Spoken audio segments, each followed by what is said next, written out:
in the way I did it with my troops, but might offend some of you. I don't know which one. I'm George Somerset. I haven't happened to meet you. And we're really happy to see everybody here. Many of you have been here with us for probably most all of the symposium, and we're happy about that, but we're also happy, I think, at last count, Carol had about 45 that haven't been here before. So that's great. If this is your first trip, hold up your hand. Huzzah! Huzzah!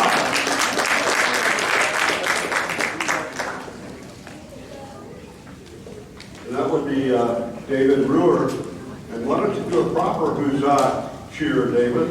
Explain it to them. For the 45 new ones. Hip hip! Huzzah! Hip hip! Huzzah! Hip hip! Huzzah! Thank you. So now, folks, if this is your first time, you can tell we're really formal around here. First off, we don't usually talk about it, but the air conditioning, strangely enough, is handled from Columbia. So those that have been here over the years have seen us open the doors to heat the place, open the doors to cool the place. So just because it's nice when you're leaving today, don't take a sweater or a jacket out of your car. You know, come prepared for anything tomorrow. I assume that most of you rode in on your marsh tactics and brought your muskets with you. Yeah. You can see we have one of Marion's finest over there in the wings waiting to give you your exam tonight. You're all in good standing with the Swamp Fox Mural Society. I don't know if Carol told you that when you registered, but when you sign up to come here, that automatically makes you a member. I don't know how many thousand members we have in this society now. And any profits from this endeavor goes to put paint on the walls for the murals. We are now at 28 mural panels in Clarendon County, and that's in Manning, where many of you from away from here are staying. Up the road, the home of Chat and Chew Restaurant is Kirbyville, and we have about 8 up there.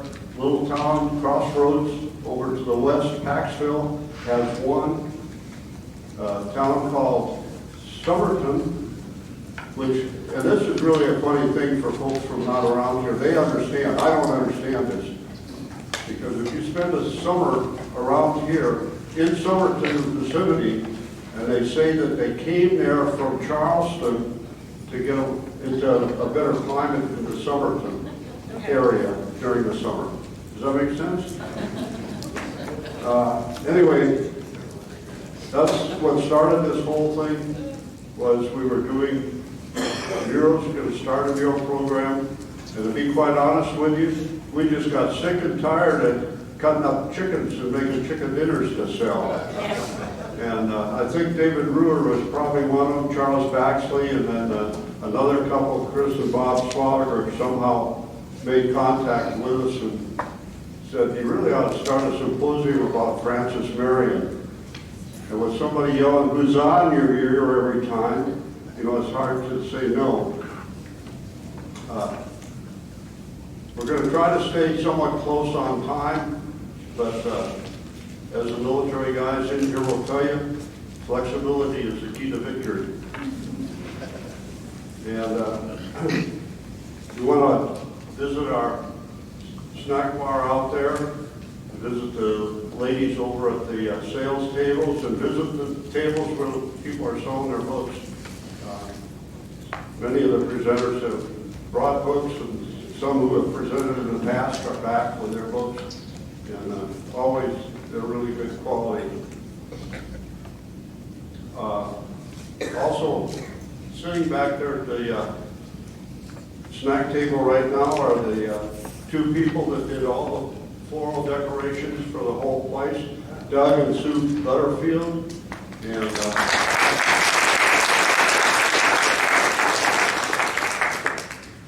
also with him is Bob, and he helps him with the food. Are the photographers today. For the past, I don't know how many years they've been doing that. It's Jack and Dr. Elwood. And so smile when they aim the camera at you. Charles Baxley isn't here yet, but you will see him and hear him eventually. And he and David Brewer are the kingpins in the Southern Campaign of the American Revolution organizations that you see floating around. And they do a great job. And let me see what else I got. Oh, in case you haven't found them, if you go out this door, turn right, go through the doors into the hall, either go left or right, and you will find men's rooms or women's rooms.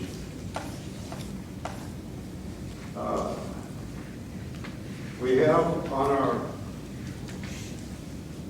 low-rent phones, our Androids, we have fixed a tour for Clarendon County Tour. And if you go to Google Play and look for that, you'll find it.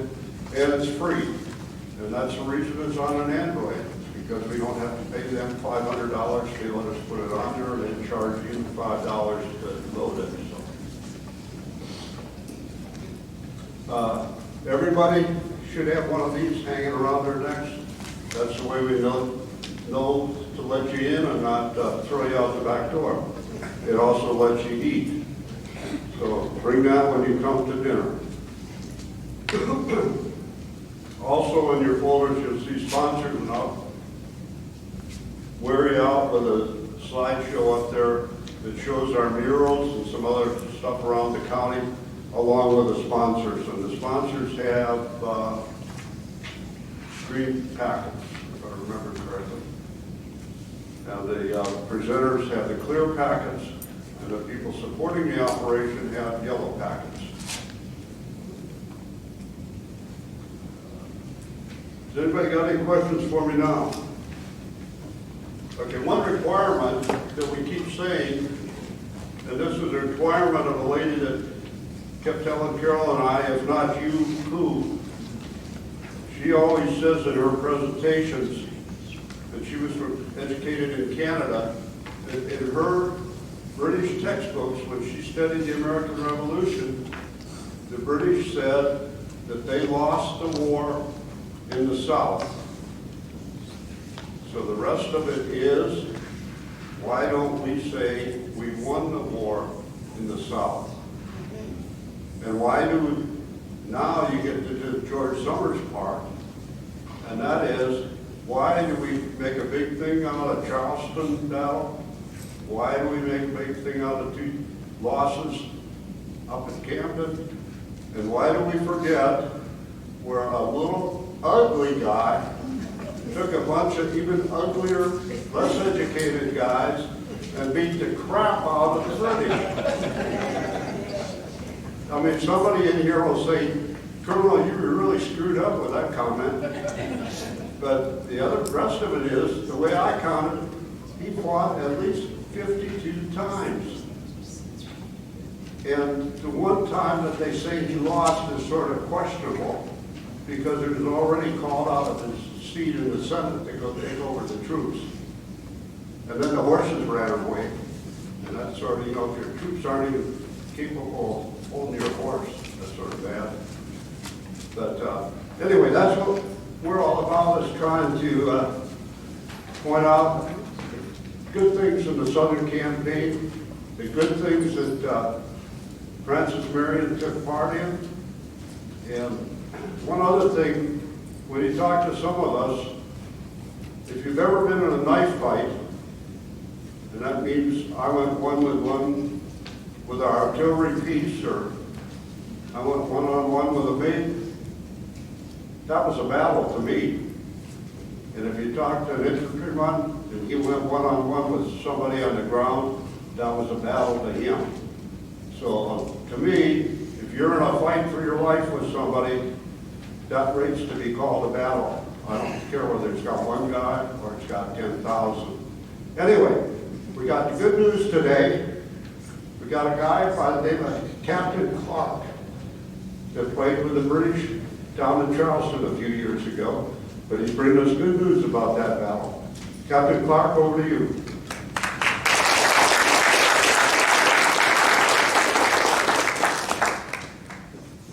Thank you, George. Yes, as I said, my name is Captain Jacob Clark. I'm from the 2nd Regiment, South Carolina Continental Line. I was ordered to volunteer to come spread the news, because we may not know the good folks here from the Carolinas and elsewhere of what really happened at Fort Sullivan. I can tell you from my own experience, it was a fight. I have my good share of fighting. As you can tell by my voice, I'm not a South Carolinian born. I came originally from upstate New York. As a young man, I joined Major Robert Rogers and his independent company of Rangers. I've seen my fair share of fights. I fought for 5 years in North New York. I've seen the fall of William Henry. I saw the disaster of Carillon. I was there at Quebec. Then Rogers asked for volunteers to come down here to the Carolinas, and I volunteered. When I arrived here, I met unique men such as Francis Marion, Thomas Sumter, William Moultrie as we fought against the Cherokee. So when the call came once more, I answered. And I was a loyal subject for a long time. I fought for 5 years with the Rangers in support of the king and country, and saw how bad they treated us, and I decided to answer the call once more. When the regiment was formed in June of '75, I was voted by my men to take over as a captain of that company. I did not realize in 1 year's time we would face the might of the British Navy and the Army coming to the island. I always suspected they would come. Let's be real. We're all forming a military and our groups together. The Crown does not like that. So I was ordered as a combat veteran to teach these good people from Charleston, Georgetown, Goose Creek, how to be a proper soldier. But knew it was not time. We started getting orders in January of '76 to start to prepare. Not only was I training my men in the use of pike, because we didn't have enough ammunition, I also trained them in how to properly handle their muskets. They started to realize we should start building a fort out on Sullivan's Island. So they came out through our morning formations and looked for volunteers who had skills with axe. I personally thought my men was trying to get out of duty because they'd take anybody to go swing an axe because they get an extra kilogram a day. But we started to build that fort out on Sullivan. Then we heard about this thing up in Halifax, declaring themselves independent. And then we felt emboldened that we heard a place called Morris Creek up the way, how they stopped the British up there. But rumors were starting to fly that the British were coming soon. There's no way they're going to allow the southern states to stand on its own. So we started to build with earnest. We started to develop and floating those palmetto logs across and start building the fort. So between my guard duties on Dorchester and in the city of Charlestown, our men were sent out to Sullivan's Island to start working on the fort. We're continuing to train. And then they told us, well, I know you're infantry, but you got to learn how to use the cannon. We don't have enough men. So now when I take my basic shopkeepers, I can barely get them to walk in a straight line and handle their muskets correctly. Now I got to train them how to be artillerymen. So at least once a week we were going through and manning the guns. Well, by spring, things were looking bad. A lot of rumors of a great fleet of British ships were heading our way. So they decided to move us from Charlestown out to Hadrill's Point. And William Moultrie was given overall command, but he had to give up the command of the 2nd Regiment. He passed that on to Colonel Mott, and Francis Marion was promoted to Major to serve as his second. While the rest of us, all 10 companies, were busy trying to get that fort built. And it was a challenge. I don't know if any of you have ever seen what Sullivan's Island is like. It's flat. There is not a whole lot of room. At least when I was up in New York, we had mountains and stuff to build our forts on to protect them. There was not much on Sullivan's Island. A lot of bugs and a lot of sand. By the time the British were coming and were approaching us, we only had one real wall finished. And that wall was fairly thick. It was a good 18 feet high, 12 feet thick. We had built our barracks in the lower part under the gun platforms, and the guns were up. We started to build the sides, and we started to hear the British were coming soon. We knew there was no way we'd be able to finish that fort in time. Basically, it was a giant redoubt facing the ocean. So the men were more in earnest. We were told to start training artillery twice a week to become more proficient. And then I heard Charles Lee was given command of the Army. He had to form the Southern Department. I remember Charles Lee. I remember him as a young captain. He was up north with us. he had been accepted by the Mohawk tribe in the Seneca. They're called Mawihuakiti, boiling water. Not sure that was good or bad to my Mohawk tribes, but at least he did face the same dangers as we did. He was there in the fields of Carillon, where we all got decimated and chewed up at the French and in the abattis. I'll have to say my opinion to see how well he served. But when he arrived, he started looking around. He wasn't very comfortable with us out on Sullivan Island. He thought that we're going to basically die in place. He started discussing with Colonel Moultrie of withdrawing us and pulling us closer into Hudrell's Point. But Governor Rutledge fought with him on that. Because technically, we were under the command of Rutledge and not under this Charles Lee. So there was some friction going on within the command. But we started to continue to work on our fort. We realized we had to do something, so we started to build a barricade to protect the rear of the fort. Because our biggest concern wasn't the Royal Navy. It's when the British landed on that island that we knew that is where the true fight was going to be. Privates are privates. But it was May, I think it was like the third week in May, and I was walking my watch. I saw a young man, plain clothes. He was going around, he was sketching. I looked at my sentry who was on duty, and I asked him, well, who's that man? I believe he's an engineer, sir. I never recognized him before. And then I went to confront him. He took off running. And I had to call out the watch as he ran to a boat, and he paddled away. He wasn't an engineer. We believe he was a spy. That he had just drawn the inside of our fort. So at that point, I advised up through the chain to Francis Marion and to Colonel Mott that we better be ready, because they have now looked inside a fort. They realize that we are not as strong as we'd like to be. So we prepared for that invasion to come. Colonel Thompson and his 3rd Regiment was sent to the north side of the island to watch for them, and while we were preparing ourselves. And then the rumors were proved true, as 50 large warships approached and were seen on the horizon. And they anchored off the Charlestown Bar to our north. We knew we had no time at this point, so we prepared ourselves, and we always held ourselves in ready. But we never knew. We still expected the infantry to come. And a few times we were called out to arms and to march quickly up the island. To see nothing but bugs in the dark. There were no infantry, so we returned to the fort. Then, as we were towards the end of the month, they tried to build us a new bridge, because they always thought that we were going to be surrounded on the island. So they tried to use hogsheads, barrels, and pieces of planks. And when the 1st Regiment of the North Carolina lines tried to come across, well, they proved that bridge is not as engineerily strong as our fort. And it quickly sank, and they had to stay at Hudrell's Point as we waited. When the attack came, it was a fine, balmy, thick chew on the air on the 25th, when the first ship approached. The call went out, we all manned to the walls.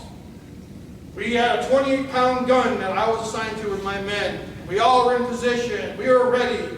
The British ship approached, we saw her run her gun ports out, 2 rows of cannon preparing to shoot at us. And then Mother Nature arrived, the weather turned bad, and that horizontal rain started to fall. All they got off was 1 shot, and they decided maybe not today, and they turned around and left. So we remained at our posts to stand by, because we believe that must have been the leading. We have seen ships in the past, smaller ones. This is the first time we saw one of those large 3-masted warships come close. So on the morning of the 28th, now that it had rained all night, the air was really thick. We were already concerned, not to say infantrymen are a little superstitious, but we saw no pelicans. We saw no bugs. We all started to wonder what's going to happen today. I was walking from our compound towards the wall about 10 o'clock. And in the distance, I heard that familiar sound that I was used to hearing, the pop of a siege mortar. It was a good distance away. I could hear the whistling sound as that first round arched over. I could look up in time to see it come down to land squarely and promptly on top of the powder bank. I only had one option. As I found a barricade, I got down behind and I covered my ears. Nothing happened. The shell sputtered out. From that point, it continued to fire. We could hear the mortar off in the distance. It started to explode off, so the long roll was getting that the attackers the guns. We all manned our positions on the fort. We only had 12 guns out of 28 ready for action because they were facing the sea. And of those 12 guns, I only had 28 rounds for the whole day to fire from my gun. I barely had enough powder for that 28 rounds. So we were there, we were ready. But the shells started to fly. They weren't very accurate. I don't know who was spotting for them because they had to continually to land either out in the water or they flew over the fort. And they landed in this nice morass. The rains that we had turned the center of the fort into this giant swamp, and the rounds just fell in there. But eventually it stopped firing. Didn't know why. But soon the lookout spotted and yelled, "Here they come." And sure enough, in grand splendor, here comes a line of warships. Large three-masters, 2 gun decks, cannons pointing out towards us. Several of them in a line. They had formed their line of battle. So we knew that this was the day we were going to have to do our best. So we stood ready on the guns. We waited for the command to be given. Colonel Moultrie walked the ramparts. Marion was moving about us, telling us to hold our fire to be sure. About 300 yards out, the command was given to commence fire. I looked over my 28. I hoped for the best. I lined her up. My gun crew fired the gun. And we watched the cannonball bounce off the chute. So it did not bode well for us. But we went through, we started to load. We fired a few more times, and then the colonel told us we need to save and conserve our fire. It's going to be a long, hot day, so we need to conserve. The British started to fire on us, but the balls seemed to just bounce off the walls. So they decided to get as close as they can. But they were nice enough for us. They lowered their anchors. We didn't have to aim at moving targets anymore. As I looked out my embrasure over my gun barrel, I could see that we had drawn the attention of one large warship. It seemed that their guns were trained on my gun and Lieutenant Ory's gun next to us. And they could started to fire, and you could hear the screech of the shot and shell that coming over. You could feel the walls vibrate as everything was bouncing off the wall. The sand started to fly. No one was getting hurt. In fact, the hardest thing I had to do was to keep telling my privates to stop looking through the gun embrasure at the British warship, because you could hear the cannonballs coming through, whistling and screaming. So we told them to stay down. We were told to take a nice controlled fire. So we loaded our gun once more. We rolled her into position. I aimed over the top, and we let her fly. Then we relaxed. We went through and we loaded again. This went on for about an hour or so, and it was starting to get really hot. Now it was by midday, the sun was over us. The men were sweating. So the colonel ordered the men to disrobe, to take off their coats, to take off their shirts. With the exception of us officers, we must maintain our proper military appearance. We had to wear our uniforms at all times. The men were sweating, but not as bad. They were told to work the guns because we had to conserve our powder. Our concern was the British land attack would come, and this was just nothing but the concern to keep our heads down. We had to save the powder. Francis Marion decided we had to go check on one of the warships nearby, and he was able to take a small party of men and got 200 pounds of powder he brought back. But even Colonel Moultrie said we have to conserve this powder for the muskets. And then the governor sent us a boat of 500 pounds of powder with a message: mind your guns, stay cool, but cause mischief. We took that to heart, so we started to load our guns. We were guessing for every 50 that the British were shooting at us, we'd fire one back. The difference was we could see the damage ours was causing. Great splinters were flying.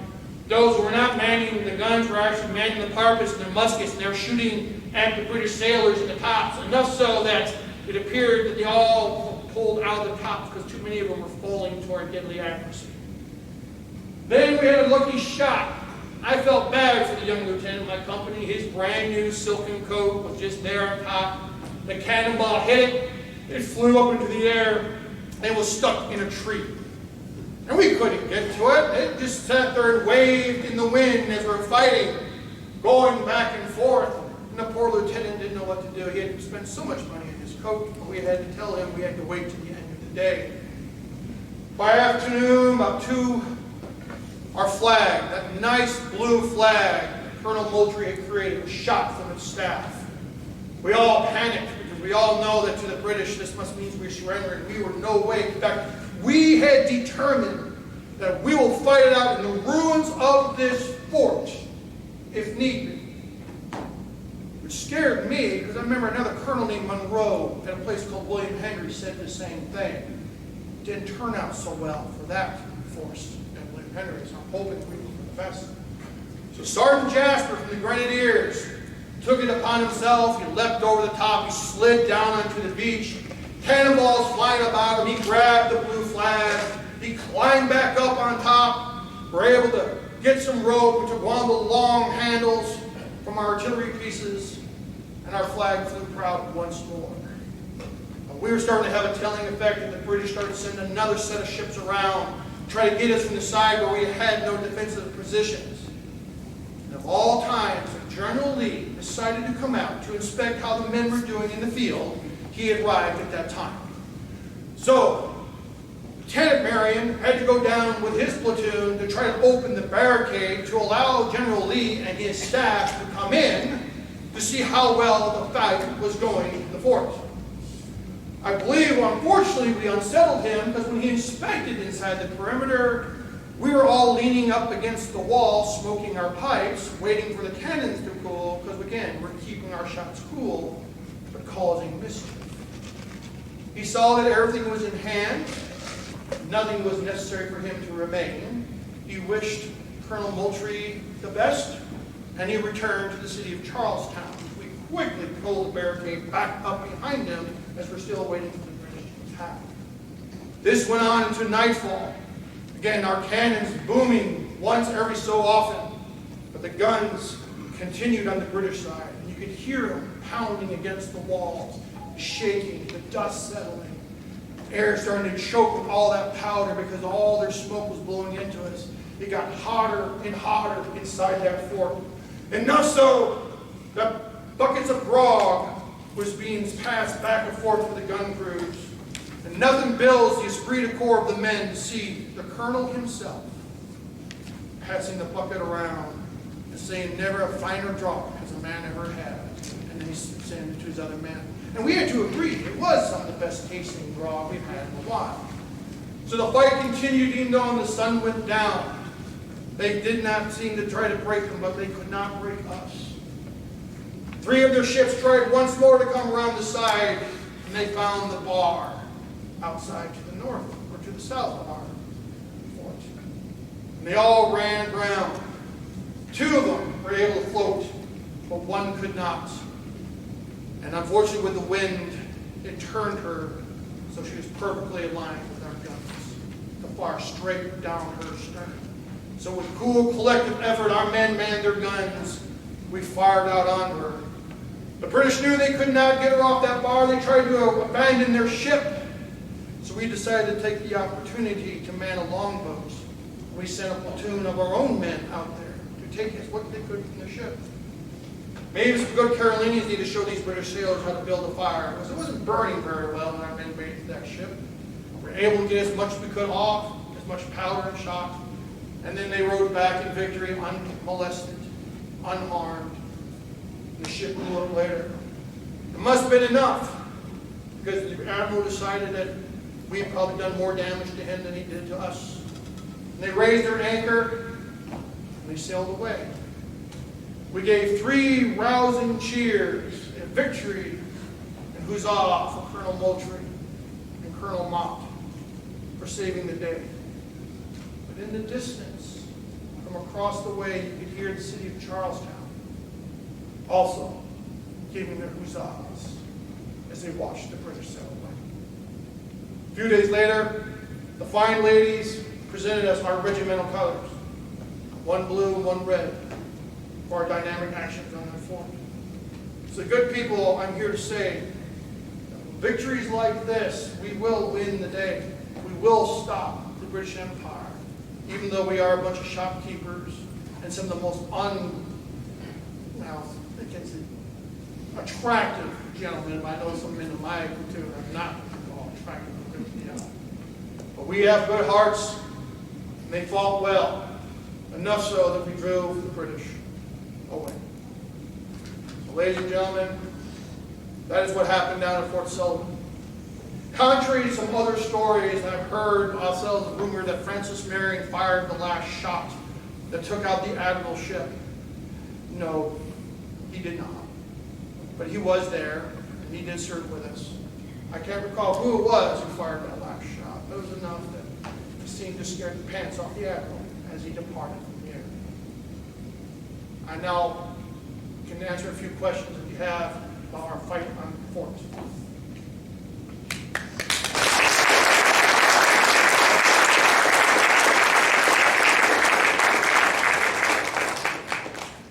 No question?